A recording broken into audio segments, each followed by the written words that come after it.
Agora nós vamos falar de uma coisa. Essa aí, daqui para frente é só alegria, né?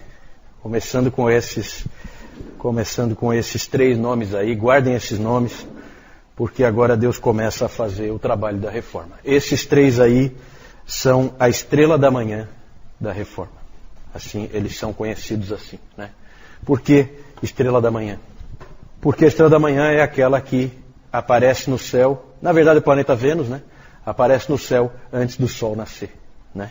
Então, está chegando o Sol, certo? Quando esses homens aí aparecem. Inclusive, na cidade de Worms, depois nós vamos falar bastante de Worms, na Alemanha, há uma grande estátua de Martinho Lutero, um monumento. Em volta da estátua dele, tem 4 estátuas menores. Depois eu vou mostrar para vocês. Então tem a estátua dele em cima e 4 estátuas menores. Essas 4 estátuas são de Pedro Valdo, já falamos, século XII, dos valdenses, né? Daí uma estátua de John Wycliffe, século XIV. Aí uma estátua de Jan Hus, século XIV, XV. E uma estátua de Girolamo Savonarola, ou Jerônimo Savonarola, século XV. De Valdo nós já falamos, vamos falar agora dos outros 3. Esse é o último assunto nosso hoje. Vamos falar primeiro do Wycliffe. Wycliffe é inglês, nasceu, viveu e morreu no século XIV. Ele era um professor de uma universidade, ele era professor da universidade. Bom, antes de entrar no Wycliffe, propriamente dito, vamos nos localizar quanto ao século XIV. Vamos ver o contexto em que o Wycliffe aparece. O contexto é o do cativeiro babilônico da igreja, o grande cisma do Ocidente, caos total na igreja, certo? O que mais tem no século XIV de terrível? A peste negra, que matou metade da população da Europa, certo? É o século da peste negra, é um século de desânimo, de desespero, de falta de perspectiva nas pessoas, as pessoas só vivem para enterrar os outros, né? O sistema sacramental que está vigente não conforta ninguém, certo? Não dá paz para ninguém, não dá esperança para ninguém. É um sistema de salvação por obras, as pessoas veem que elas não conseguem cumpri-las, a igreja está num estado moral péssimo, certo? Tudo errado. E nesse contexto se levanta esse professor de Oxford. Oxford nessa época era a principal universidade que havia na Europa e o John Wycliffe era simplesmente o principal professor da principal universidade. Esse cara não é fraco, tá? Ele era conhecido como a joia de Oxford, John Wycliffe. O importante para nós é que esse homem estava saindo com ideias novas e gerando turbulência dentro da igreja, gerando controvérsias. Ele dizia que toda autoridade, é o primeiro ponto aí, ele dizia que toda autoridade procede de Deus e que a autoridade do rei é meramente delegada por Deus e que se o rei não cumpre direito as funções para as quais ele foi chamado, ele não tem autoridade, ele não tem o direito de estar ali. O mesmo vale para o Papa. O Papa não é o cabeça da igreja. O cabeça da igreja é Cristo. Para nós isso é muito normal, muito fácil de dizer. Diga lá naquela época para você ver o que acontece. Que o Papa não é o cabeça da igreja. Só que nesse momento, vários homens se levantaram dizendo que o Papa não é o cabeça da igreja, porque a igreja não tem um monte de cabeças. Certo? O monstro que o grande cisma estava produzindo, nada tem a ver com a igreja de Jesus Cristo. O Papa nunca foi o cabeça da igreja. Isso o Wycliffe estava dizendo ali, e não é pouca coisa dizer isso nessa época. Ele dizia que o Papa foi chamado para ser o líder espiritual da igreja. Mas isso só se ele for um líder espiritual. Senão, ele não tem autoridade nenhuma. Se ele não for um embaixador de Cristo, ele é um anticristo. Essa expressão anticristo, usada para o Papa, muito usada depois por Lutero e Calvino, na verdade, o primeiro que usou foi o John Wycliffe, né? Esse sujeito, esse Papa aí, tipo um Rodrigo Borgia, é um anticristo. Esse cara não tem nada a ver com Cristo. E o Wycliffe usou essa expressão, então. Ele também percebeu ao longo do tempo, conforme ele ia estudando mais e se concentrando mais e tendo essas ideias novas, para nós não são novas, mas não são por causa de homens como ele, se não seriam, ele começou a ver que a autoridade não estava nem na igreja, nem na tradição. A autoridade estava nas escrituras. E ele percebeu que só as escrituras são a autoridade para a vida de cada cristão. E que, se é assim, cada cristão tem que ter acesso à palavra, porque ele precisa dela. Porque ali está a autoridade para ele viver a vida dele. Isso fez com que o Wycliffe começasse a se esforçar para traduzir a palavra e colocá-la na mão das pessoas. Ele tinha percebido que a Vulgata Latina, quem é que escreveu a Vulgata Latina? Jerônimo.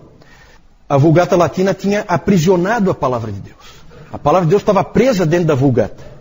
E aí ele chamou a atenção para aquilo que nós chamamos também atenção quando nós falamos do Jerônimo, que a intenção do Jerônimo nunca foi fazer isso, a intenção do Jerônimo foi colocar a palavra na mão do povo. Por isso que ele fez a tradução para o latim. Só que agora o latim não servia mais, tinha que fazer uma nova tradução. E o Wycliffe fez. Ele traduziu a Bíblia, ele traduziu a Vulgata Latina. Ele traduziu a Vulgata. As traduções do original vêm mais tarde, com os humanistas. Tá? Os humanistas vão ser importantíssimos para a igreja, porque eles vão trazer a ideia de que nós temos que voltar para as fontes. Aqui ainda não. Aqui o Wycliffe vai traduzir a Vulgata Latina para a língua do povo, para o inglês. Um outro ponto polêmico. Ele disse não ao sistema sacramental. Ele disse que é um sistema falso de salvação. Negou completamente o sistema sacramental do romanismo e também negou a doutrina da transubstanciação. Né? Que o pão vira o corpo de Cristo e que o vinho vira o sangue de Cristo. Certo? Negou, disse que isso aí é falso, que é uma doutrina falsa. E é claro que vocês já começaram a perceber que esse homem vai arrumar confusão para o lado dele. Né? Não tenha dúvida. Na verdade, a doutrina dele nessa parte dos sacramentos era muito semelhante à de Calvino. Outro aspecto, valorização da pregação. Ele passou a valorizar muito a pregação. A pregação tinha praticamente sumido. A pregação tinha praticamente desaparecido da igreja. Praticamente não existia mais, a não ser por meio dos valdenses. Mas os valdenses são um pequeno grupo perseguido, escondido, que não tem alcance. Né? A igreja oficial, os padres são incapazes de pregar qualquer coisa porque eles não sabem nada. Né? Ficou aquela ideia de que o importante é a missa, como é hoje ainda. Certo? Se tiver pregação da palavra, não faz a menor diferença porque isso não é importante. Para o Wycliffe, ele viu que a pregação é fundamental. Ele chegou a dizer o seguinte: a pregação do evangelho excede infinitamente a oração e a administração dos sacramentos.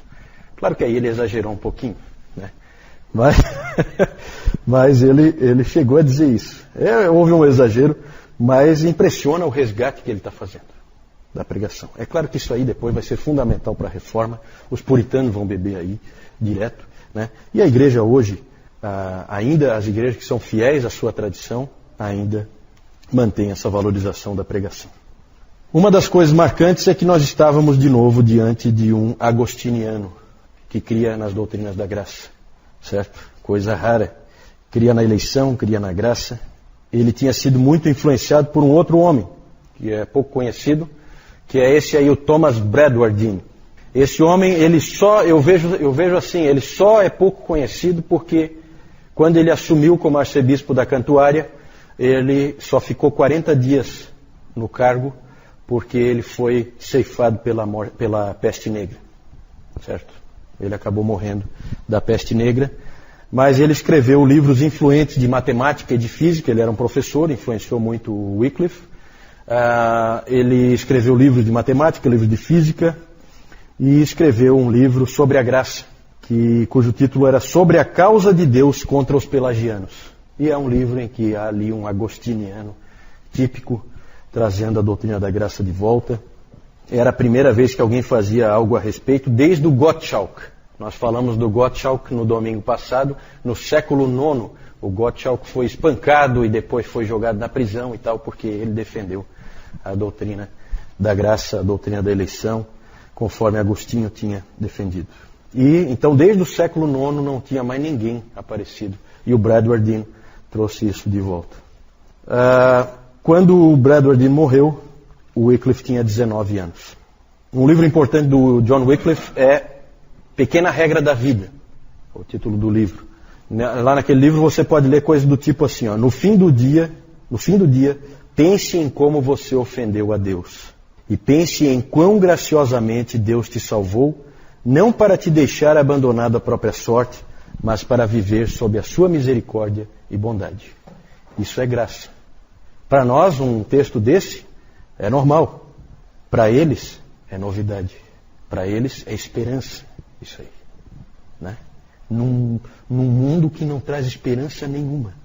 Tem historiadores que escrevem sobre o século XIV e falam que o consolo nosso é que já existiu um século como o século XIV. Né? Porque é quase que o inferno na Terra você viver nessa época. Muitas pessoas ouviram essa mensagem cheia de vida e foram cativados por ela. E rapidamente o Wycliffe passou a ter seguidores. E esses seguidores foram chamados de Lollardos.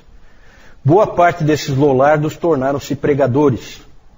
Esse nome Lollardos ninguém sabe direito qual é a origem dele, mas foi assim que eles foram chamados, os seguidores das doutrinas de Wycliffe. Há um escrito da época que diz o seguinte: é difícil alguém encontrar duas pessoas na estrada sem que uma delas seja um discípulo de Wycliffe. Tal a influência que o Wycliffe estava conseguindo naquela época.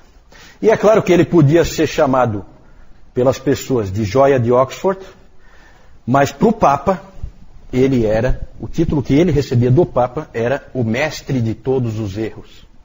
Esse é o título que o Papa deu para ele. Ele era um queridinho do Papa. O Papa escreveu diversas bulas papais contra Wycliffe e até contra o reitor de Oxford, porque ele dizia: como é que você permite um sujeito desse ficar aí na sua universidade? E o reitor dava um jeitinho, né? Porque ele era o grande professor da faculdade ali.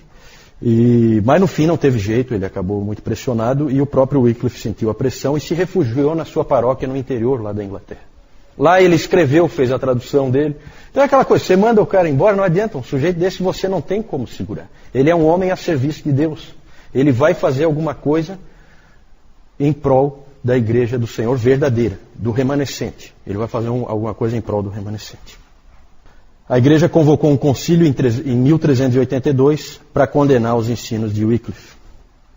Esse concílio é conhecido, 1382, tá? Esse concílio é conhecido como o concílio do terremoto. Porque no meio do concílio houve um enorme terremoto, derrubou um monte de paredes, derrubou torres. Foi um terremoto fortíssimo. E aí é aquela coisa, né? Providência de Deus. Cada um interpreta como quer. Quem era do lado do Papa disse que o terremoto aconteceu mostrando a ira de Deus contra Wycliffe e os seus ensinos absurdos. E quem era do Wycliffe dizia que aquilo ali era a condenação de Deus sobre o concílio. Né? Então é aquela coisa, cada um interpreta ao seu bel prazer. Né? Não tem validade nenhuma a interpretação da providência. Né? A gente vê por esses acontecimentos históricos. Mas é conhecido como 1382, o concílio do terremoto.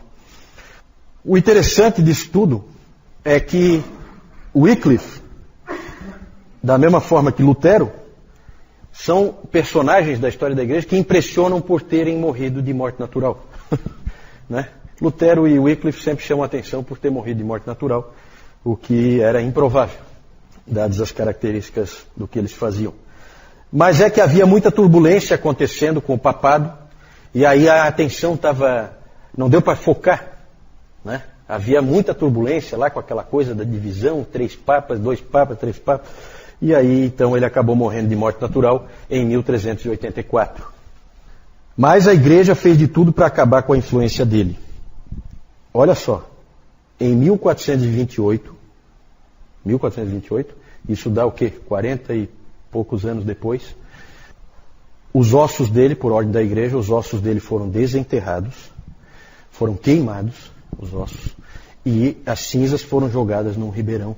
Né? Alguém até disse que quando jogaram as cinzas dele no ribeirão, o ribeirão correu para um rio, o rio correu para um rio maior, e o rio maior desagou no oceano, e ninguém mais segurava o ensino de John Wycliffe. Né? Então, claro, uma maneira poética de colocar, né?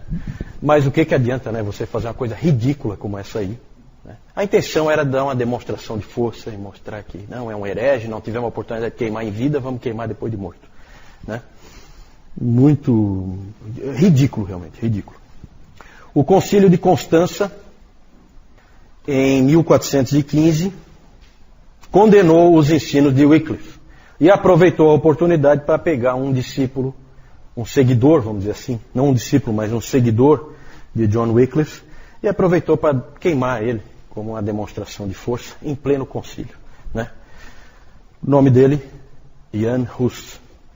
Eu até fui ver certinho a pronúncia, nós estávamos discutindo depois do último CTB, a pronúncia correta, e lá no Wikipédia você pode colocar lá um áudio em que tem a pronúncia exata do nome dele, que a gente tem um pouco de dificuldade de saber, porque ele é um boêmio, não no sentido negativo da palavra, mas ele é um morador da Boêmia, um cara que nasceu na Boêmia, certo?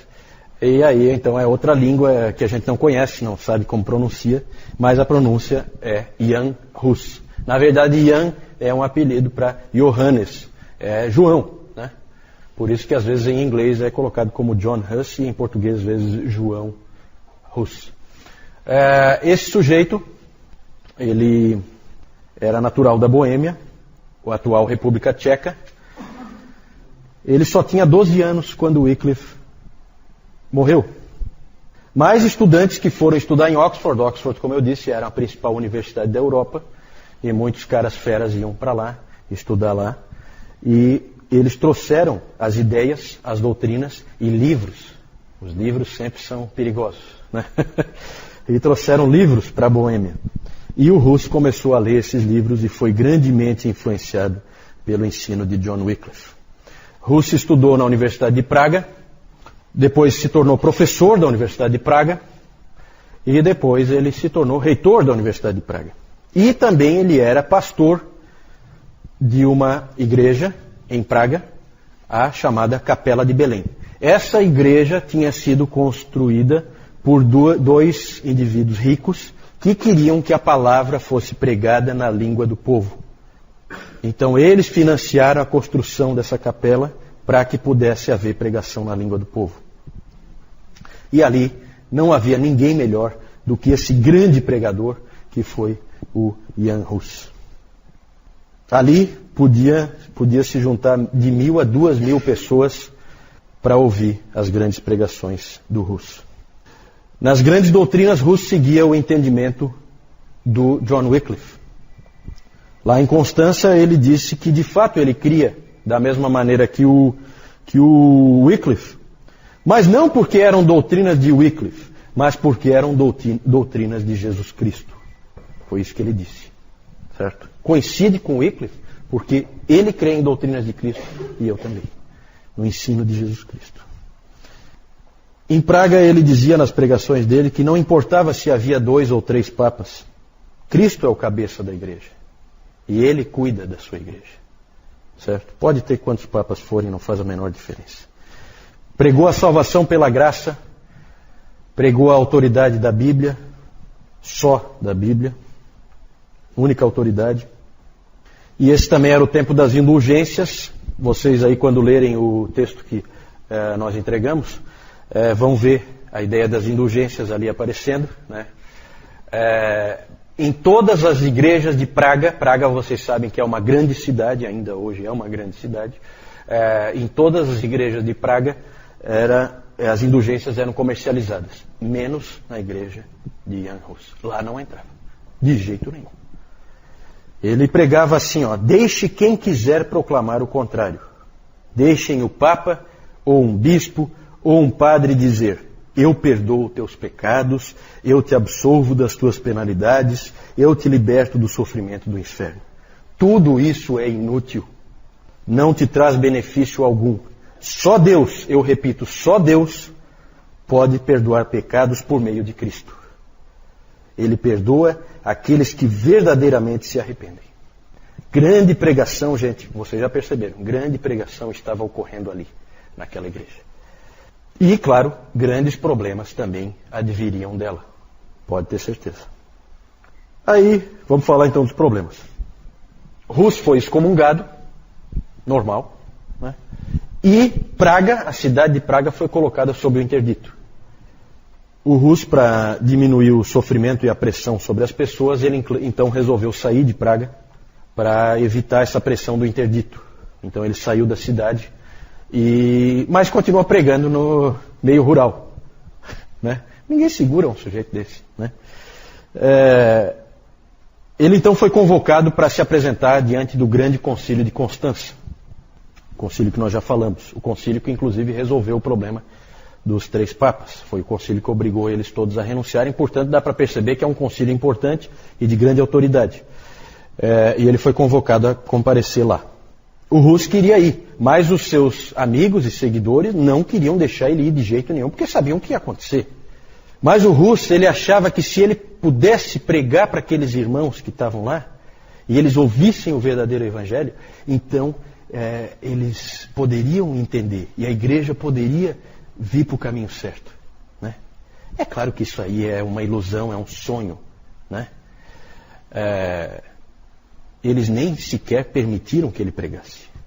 Até porque eles tinham medo da pregação dele. Ele sequer pôde pregar. O imperador, localizem-se, tá? Imperador é o imperador do Santo Império Romano. É o imperador germânico. Ele era amigo do Jan Hus e ele garantiu para o Hus um salvo-conduto. Um salvo-conduto era uma garantia da parte do imperador de que não aconteceria nada com ele. Ele poderia ir e voltar, o imperador garantia. Garantia inclusive pela força. E o imperador tinha força. Então o Hus acabou, mesmo sabendo que seria perigoso, ele acabou indo. Lá no concílio, evidentemente, ele foi condenado de cara. Não deixaram ele pregar, ele não pôde falar. Simplesmente acusaram ele com todo tipo de acusação. E, por fim, o Sigismundo, o imperador, nome bonito, Sigismundo, sob pressão do concílio, ele revogou a promessa de salvo-conduto. Porque os integrantes do concílio disseram para ele o seguinte: não, ninguém é obrigado a guardar a palavra para um herege. Então, olha a situação que o Hus ficou. Traído, né? Condenado. A situação dele ficou realmente difícil. Ele então foi preso, condenado, lá mesmo em Constança, e foi então condenado a ser queimado na estaca. Ele morreu então queimado lá em Constança, cantando em latim: Cristo, Filho do Deus vivo, tem misericórdia de mim. Lutero disse o seguinte sobre Hus: observe como Hus agarrou-se firmemente em seus escritos e palavras às doutrinas de Cristo. Com que coragem ele lutou contra as agonias da morte. Com que paciência e humildade ele sofreu toda a indignidade. E com que grandeza de alma ele confrontou uma morte cruel em defesa da verdade, enquanto fazia todas essas coisas sozinho diante de uma assembleia importante, uma assembleia imponente dos grandes da terra, como um cordeiro que fica no meio de leões e lobos. Se um homem assim pode ser considerado um herege, nenhuma pessoa debaixo do sol pode ser vista como um verdadeiro cristão. O Lutero sempre manifestou a sua dívida para com Jan Hus. Em 1529, Lutero escreveu: eu estive até aqui ensinando e sustentando todas as opiniões de Hus, sem que eu soubesse. Nós somos, todos nós, hussitas sem saber. Eu não sei nem o que pensar a respeito de tão grande maravilha que Deus estava fazendo. Então, o Hus então foi morto, mas os hussitas não. Mais tarde eles constituiriam o que nós conhecemos hoje como os morávios, os irmãos morávios. Né? Grandes cristãos, os irmãos morávios. Por último, vamos falar de um indivíduo, para encerrar, esse eu vou falar um pouco menos, Savonarola. A história dele é uma história que terminou mal e também não foi muito bem no caminho, mas foi um grande pregador italiano, nasceu em Ferrara, foi um indivíduo, vejam que ele é bem posterior, tá? O Hus morre em 1415 e ele nasce em 1452, certo? Em pleno Renascimento, ele viveu. nasceu em Ferrara, teve um avô que era uma pessoa muito influente, um grande médico em Ferrara, era o avô dele. Esse avô teve uma grande influência sobre o neto. O avô dele tinha um caderno onde ele escrevia pensamentos que ele tinha, esse médico, avô dele. E esse caderno ele entregou para o neto, deu de presente para o neto. E lá você pode ler uma coisa assim, ó: nem o Papa, nem os vigários têm o direito de ensinar qualquer coisa contrária às coisas instituídas por Deus. Tudo o que precisamos saber pode ser encontrado na palavra de Deus. Então vocês já veem aí a influência desse avô sobre o neto dele, né? E como a coisa está, como realmente a estrela da manhã já está brilhando no horizonte, começa a aparecer em todo lugar. Isso aqui é na Itália. Em todo lugar começa a aparecer a ideia de que as Escrituras são a palavra de Deus. E que essa igreja aí é realmente uma piada. E que nós temos que fazer aflorar o remanescente, como a verdadeira igreja, né? Isso tá em todos os lugares, começa a aparecer. Esse Savonarola, ele teve uma desilusão amorosa. E como era muito comum nesse tempo, quando os jovens tinham desilusões amorosas, eles acabavam se tornando monges, né? Então ele acabou se tornando um monge aos 23 anos. Um dos livros famosos do Savonarola é Sobre a Simplicidade Cristã. Hoje de manhã ainda o Nilton estava falando sobre a simplicidade cristã. Sempre quando a igreja se aproxima da palavra, ela enfatiza esse aspecto de simplicidade, tanto doutrinária como de vida. Tornou-se um grande pregador. Ele não era no início, mas ele acabou se tornando. Alguém uma vez, quando ele pregava, ele tinha um sotaque muito estranho para quem vivia em Florença, que foi em Florença que ele se tornou pregador, e mandaram ele ir ouvir uma outra pregação de um outro cara famoso lá, um cara bom de retórica, e ele falou assim: não, eu não vou ouvir. Lá ele prega filosofia, ele prega Cícero, ele prega Platão. Não, eu vou pregar a palavra de Deus. E depois ele acabou se tornando, sim, um grande pregador. O próprio Michelangelo, que ia escutar ele de vez em quando, o Michelangelo uma vez disse o seguinte: aquela voz, não há como esquecê-la. O interessante, gente, é que o Michelangelo, quando ele terminou a pintura da Capela Sistina, e ele terminou então com o julgamento final lá, aquele quadro famoso lá, aquela parte, né, famosa da Capela Sistina, o único livro que ele tinha, enquanto ele trabalhava lá, era um trabalho dia e noite ali, era os sermões de Savonarola. Alguém já disse que aquela pintura é um sermão de Savonarola em cores. Né? Interessante esses indivíduos se cruzando, né?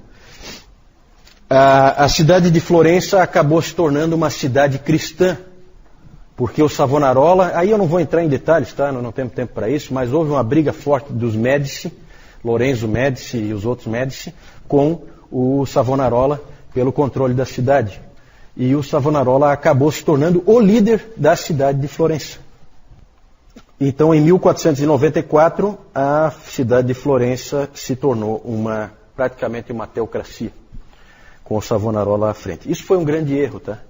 Nem Lutero depois, nem Calvino, eles incorreram nesse erro. Muita gente acha que Calvino era um líder político. Nunca foi. Esse é um grande equívoco e é uma maneira que as pessoas usam de tentar denegrir a imagem dele. Ele nunca foi um líder político. Ele era, sim, muitas vezes consultado por líderes políticos, mas ele nunca assumiu posição política nenhuma. Muito menos Lutero, que nunca se importou com isso. Certo? O Zwinglio era um pouco mais... Depois nós vamos falar desses homens todos, né? No próximo domingo a gente vai falar deles. Um episódio marcante desse período, do Savonarola à frente da cidade de Florença, é o famoso episódio da Fogueira das Vaidades. Quando então em Florença foi feita uma grande fogueira e as pessoas traziam coisas que eram consideradas pecado, de alguma forma, ou que eram, não assim pecado propriamente, mas era vaidade, era uma coisa inútil. Então nisso foi queimado um monte de coisa numa grande fogueira no centro da cidade de Florença. Foram queimados baralhos, dados, né, Tito? Né?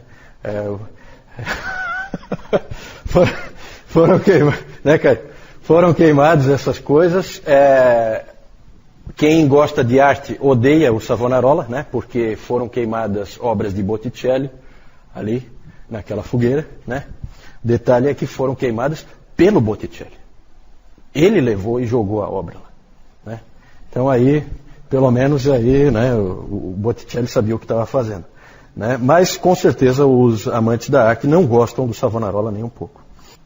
Várias coisas aconteceram, ele na verdade fez inúmeros inimigos, esse sujeito aí tinha acho que o mundo inteiro como inimigo dele, né? O Papa odiava ele, os aristocratas todos odiavam ele, os Médici odiavam ele, e finalmente por uma série de motivos, de erros estratégicos que ele cometeu também, ele acabou perdendo a confiança do povo e acabou ficando sem apoio nenhum, acabou preso, enforcado e queimado com alguns outros monges dominicanos no dia 23 de maio de 1498. Certo? Maquiavel, que também era um florentino, essa cidade de Florença já deu para perceber que ali está cheio de gente importante na história da humanidade, né? O norte da Itália é extremamente influente na história da humanidade, na história da civilização, sempre foi. O sul não, porque ali o Papa dominava e tal, né? Mas aquele norte da Itália ali, próximo aos Alpes suíços, ali a Alemanha, aquilo ali sempre foi importante. E para o Renascimento, então, nem se fala, né? Ali vai aparecer Leonardo da Vinci, esses pintores todos, Michelangelo, né? E o Maquiavel, que também era um florentino, tinha 29 anos quando Savonarola foi queimado. Vocês sabem que mais tarde ele escreveu a famosa obra O Príncipe, de Maquiavel. E lá ele escreveu num trecho, ele disse assim: profetas desarmados estão fadados a fracassar, né? O que se crê é que ele lembrava do Savonarola, né? Ele não tinha quem o defendesse, diferente do Lutero, né? E aí o que acaba acontecendo com esses caras é que eles são queimados. E fim de papo. Quando ele foi queimado, um menino de 15 anos já andava pela Saxônia. O nome dele? Lutero. Exatamente, Martinho Lutero. Então aqui nós estamos à beira da Reforma Protestante. Sobre Savonarola, Lutero disse: enquanto o anticristo condenou Savonarola, Deus o canonizou em nossos corações. Essa é a palavra de Lutero sobre o Savonarola. Só vamos encerrar então mostrando aqui algumas figuras. Quero mostrar para vocês o monumento da Reforma em Worms. Vocês chegaram a ver isso aí? Não, não, né? Então ali vocês conseguem ver, bem por fora tem alguns protetores do Estado, tá? É gente que protegeu a Reforma militarmente, né? Claro que ali vai ter o Frederico da Saxônia e tal. Mas lá no meio, onde aparece o Lutero, aqui está o Lutero, vocês veem que tem 4 estátuas. Ali tem uma pessoa, para vocês terem uma ideia do tamanho. 4 estátuas em volta, uma em cada ponta.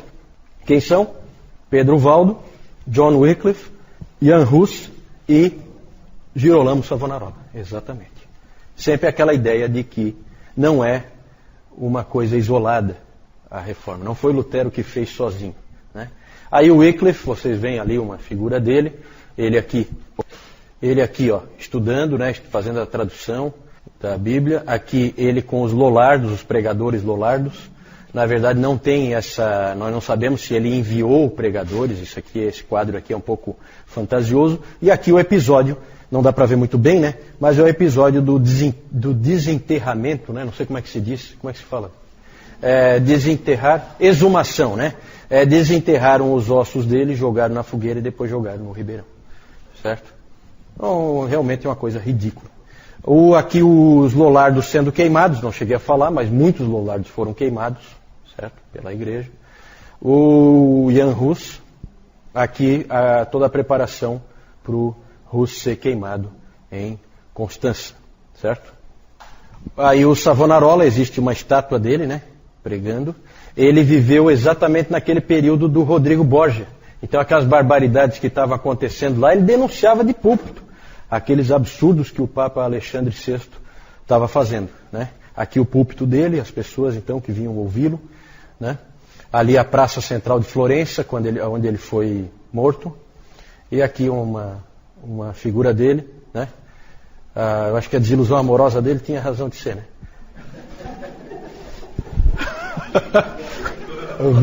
O homem era feio que só vendo, né? Mas Isso aí não quer dizer grande personalidade, né? Grande homem de Deus. Gente, vamos ficar por aqui então. Nós então hoje chegamos num ponto muito legal. Domingo que vem, não percam, domingo que vem nós vamos falar da Reforma Protestante. Nós agora chegamos aqui na borda da Reforma, né? Nós praticamente terminamos já o segundo período, nós vamos entrar, o terceiro período, nós vamos entrar no quarto período, certo? Nós vamos entrar no quarto período, nós vamos ver a Reforma. E com certeza, com o que vocês já viram, dá para perceber que dá para dar graças a Deus. Porque, pelo que esses hereges com os quais nós nos identificamos, e portanto nós somos hereges também, do ponto de vista do catolicismo romano, né? Dá para ver o quanto a gente se identifica com eles e o quanto eles foram importantes para nos entregar o pensamento certo.